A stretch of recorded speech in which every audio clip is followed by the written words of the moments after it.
Would you risk everything for the chance to change the world with your invention? These pioneers did, paying the ultimate price for their innovation. Does their sacrifice diminish their genius, or does it make their contributions to human progress even more profound? Number 10. Marie Curie, radiation researcher. Ever wonder what happens when you spend your life studying something invisible and deadly? Marie Curie, the brilliant Polish-French physicist and chemist, dedicated her life to understanding radiation, a force she couldn't see but that slowly destroyed her from within.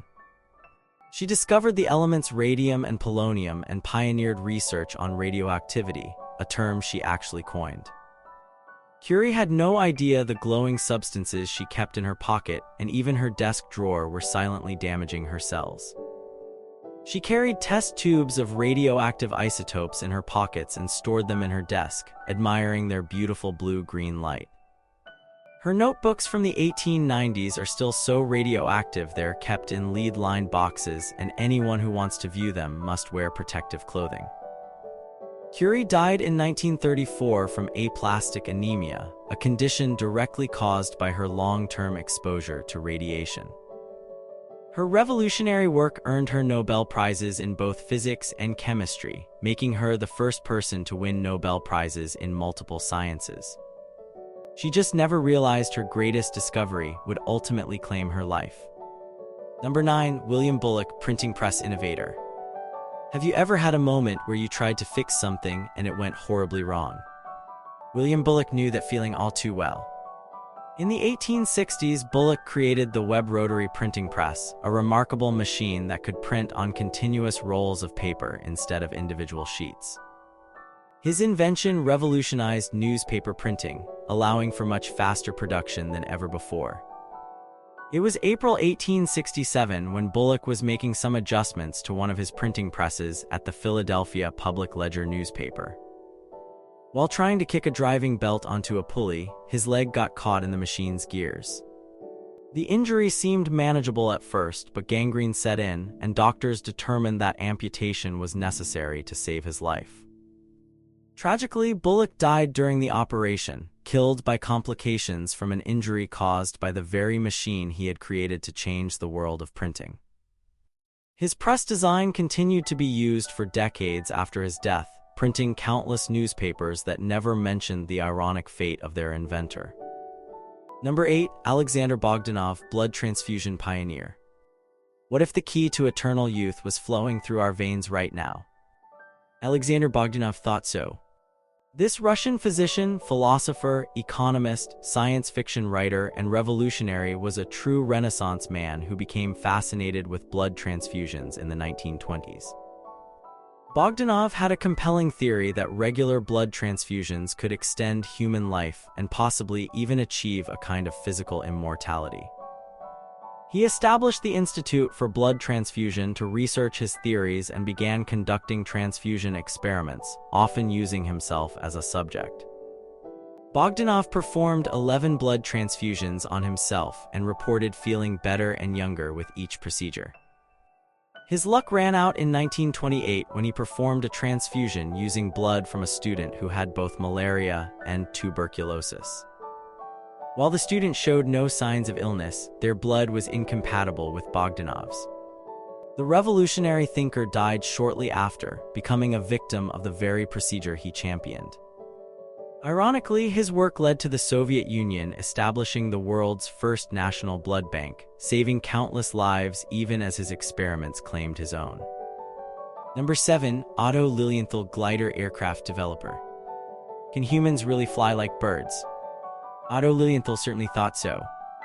Known as the Flying Man and the Glider King, this German pioneer of aviation was the first person to make well-documented, repeated, successful flights with gliders.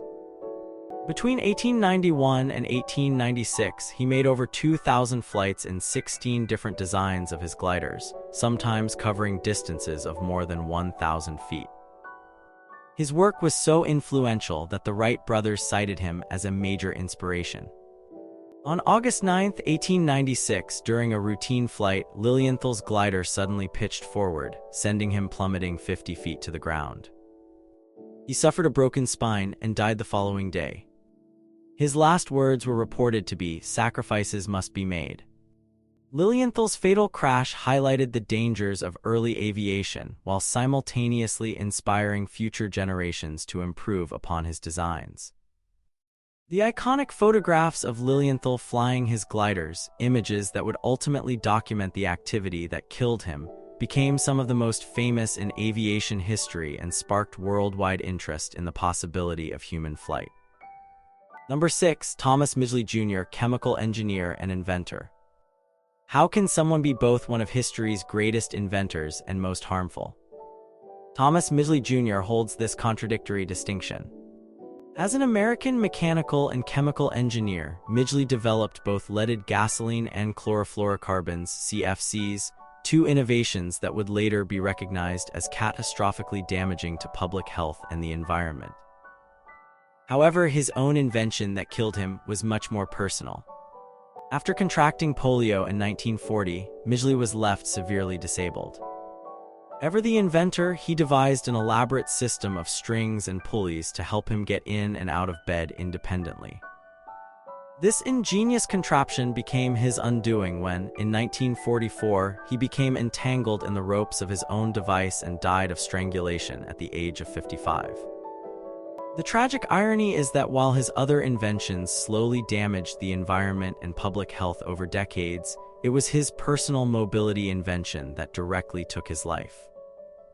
Midgley had been awarded over 100 patents in his lifetime and was honored with prestigious scientific awards, never living to see how his chemical innovations would later be banned worldwide due to their devastating effects. Number 5. Max Valier, rocket-powered vehicle pioneer. Ever dreamed of strapping a rocket to a car? Max Valier didn't just dream it, he did it. This Austrian rocketry pioneer was fascinated with the idea of rocket propulsion for vehicles long before NASA or space, the 10th, existed. In the late 1920s, Valier co-founded the German Spaceflight Society and began experimenting with solid fuel rockets attached to cars, sleds, and gliders. These spectacular demonstrations captured the public's imagination and earned him fame across Europe.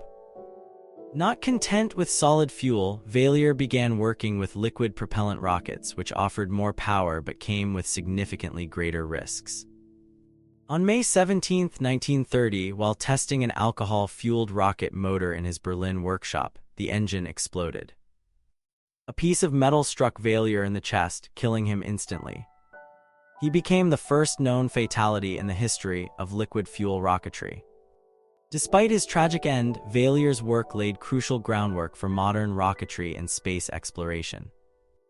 The company he helped advise, Opel, produced the world's first rocket-powered production car, the Opel RAK1, a direct result of his pioneering vision and willingness to take risks that ultimately cost him his life. Number 4. Franz Reichelt, flying tailor. Would you jump off the Eiffel Tower to prove your invention works? Franz Reichelt did. The Austrian-born French tailor had an obsession with creating a wearable parachute for aviators. In the early days of flight, pilots had no way to escape their aircraft in emergencies, and Reichelt saw an opportunity to save lives with his invention. He designed a suit with built-in parachute canopies that would, in theory, allow a person to jump from great heights and land safely. After testing his designs with dummies dropped from the 5th floor of his apartment building with mixed results, Reichelt became convinced he needed a higher test platform. On February 4, 1912, he arrived at the Eiffel Tower wearing his parachute suit. Although he had told officials he would use a dummy for the test, at the last minute he announced he would jump himself.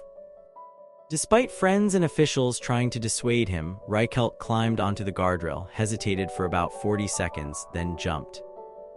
His parachute failed to deploy properly, and he plummeted 187 feet to his death. What makes this tragedy even more poignant is that it was captured on camera. The footage of his fatal leap became one of the earliest examples of an inventor's death being documented on film. Number 3. Henry Smolinski, flying car creator. Isn't a flying car the ultimate dream? Henry Smolinski thought he had cracked the code. This American engineer and founder of Advanced Vehicle Engineers believed he had solved the decades-old challenge of creating a practical flying car. His approach was unique. Rather than building a vehicle from scratch, he designed the Ave Mizar by combining a Ford Pinto with the wings, rear engine, and tail from a Cessna aircraft. The idea was revolutionary: drive to an airport, attach the flight components, fly to your destination, detach the wings, and continue driving. After some promising initial tests in 1973, Smolinski and his pilot, Harold Blake, took the prototype for a test flight in California. Shortly after takeoff, the right wing strut attachment failed, causing the wing to detach. The vehicle crashed, killing both men instantly. Investigators determined that improper welds and structural modifications led to the fatal failure.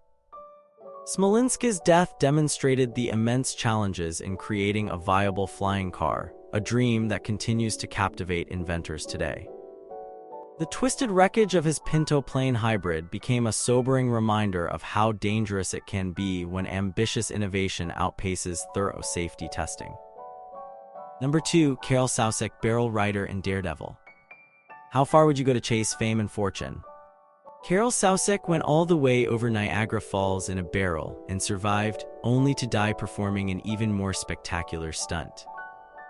The Canadian stuntman and daredevil made headlines in 1984 when he successfully went over the Horseshoe Falls in a custom-built barrel padded with shock absorbers and oxygen tanks. Surviving with only minor injuries, Soucek became an overnight celebrity.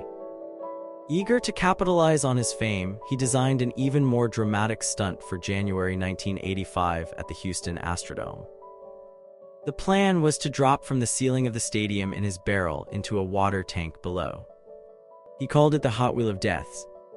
Unlike Niagara Falls, which had a consistent flow of water, this stunt required precise targeting. As Soucek was released from 180 feet above the stadium floor, his barrel hit the rim of the water tank instead of dropping cleanly into the water.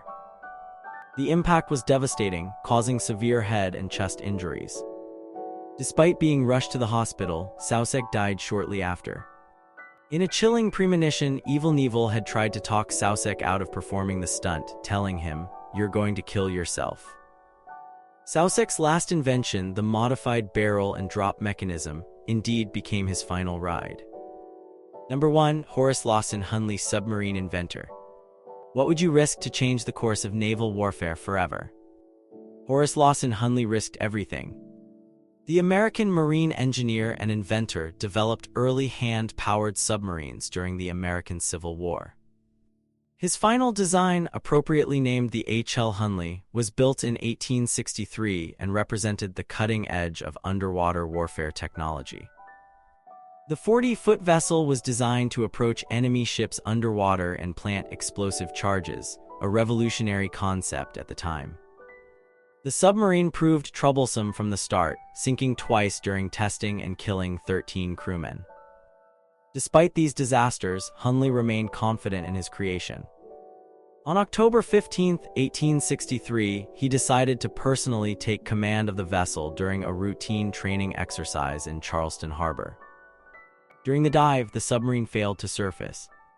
When the Hunley was recovered weeks later, Hunley and all 8 crew members were found dead at their stations.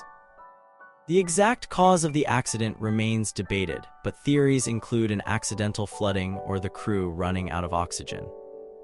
In a remarkable historical footnote, despite its creator's death, the H.L. Hunley went on to become the first submarine to successfully sink an enemy warship in combat, attacking the USS Housatonic in 1864. The vessel then disappeared until its discovery in 1995, making it both Hunley's legacy and his tomb.